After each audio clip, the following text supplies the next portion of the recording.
I am Mr. Boss Chris, co-host Andrew the Boxing Brain. Wallop. We're talking about today is the Tyler Denny fight versus Elvis, whatever his name is. Agboa. Yeah, that's it. Yeah, take it away, Andrew. What did you make of the fight? Yeah, listen, I like Tyler Denny. I mean, the guy can't punch for toffee. Still only got one knockout on his record. He's had over 20 fights, I think. You know, he's a slick fighter. I think, the Hamza Shiraz fight was unfortunate for Tyler Denny because, Hamza Shiraz, we know he's a big puncher at middleweight. I know he stunk the place out against the Dames, but, I think there were levels in this game. We know that. And it was unfortunate. So he really needed that win. I think Elvis was a good opponent for him. He helps promote the fight well, but he's stiff as a board, Elvis. He can punch, but he's slow. He got that knockdown in round 7, I think it was. So he got, he did knock Elvis down. I don't think he had him ever badly hurt.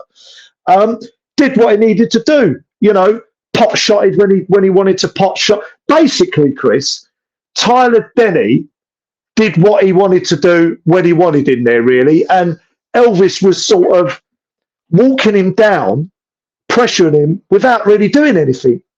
When he did kind of get in range, he didn't throw, just throwing single shots.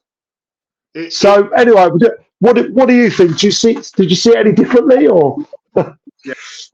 He's tough. He's strong. Like what he does is like he does like a bit of head movement, some feints and that, and then jumps at you with a lead hook, misses. Yeah.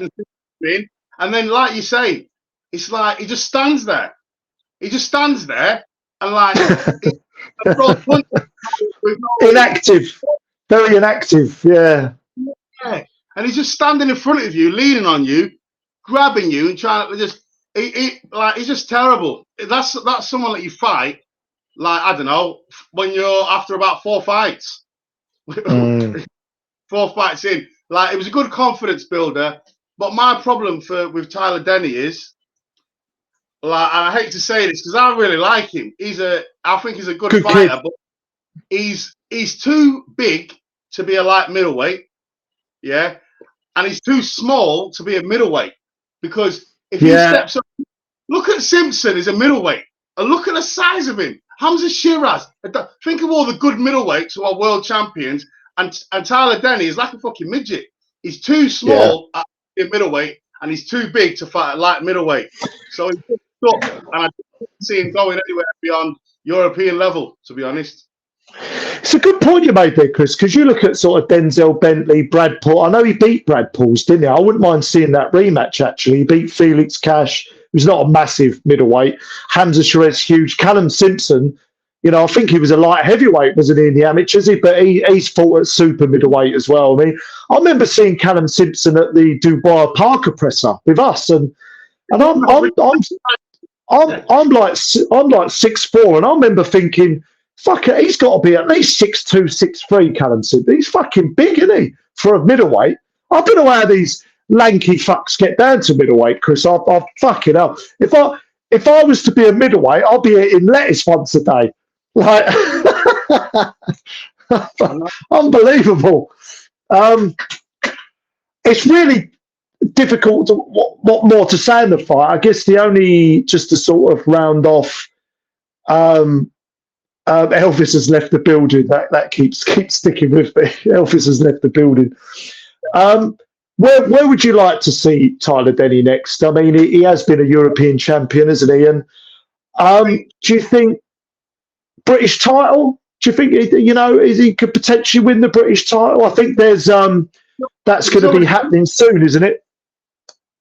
I think the best thing is like the Brad Paul's rematch for him. I'd go for because obviously Paul's just lost to our man Bentley,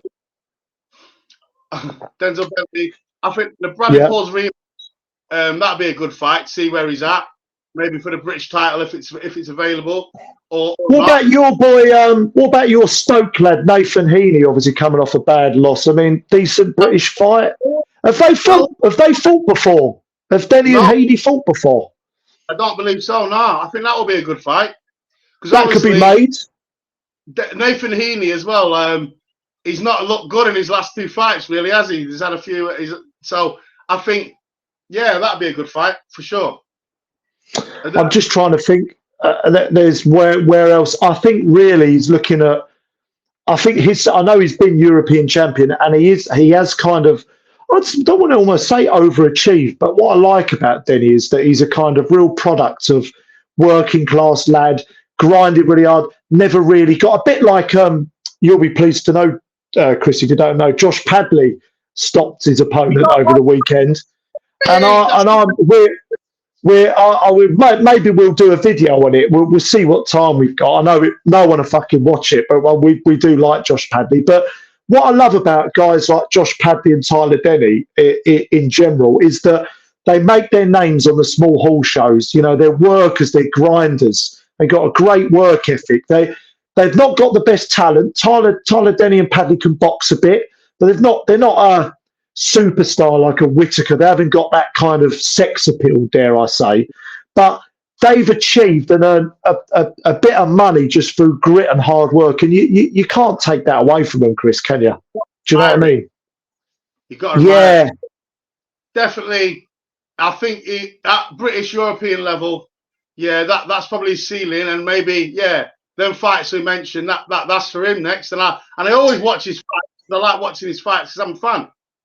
For sure. Yeah, he's 33 now, Chris, as well. So he's not getting any younger. But I think there's a few more paydays out there for him, and a British title would be a great historic belt to potentially retire on. So all the best to him and the rest of his career and his family. But yeah, that about wraps it up, Chris, doesn't it? Like and sub, comment.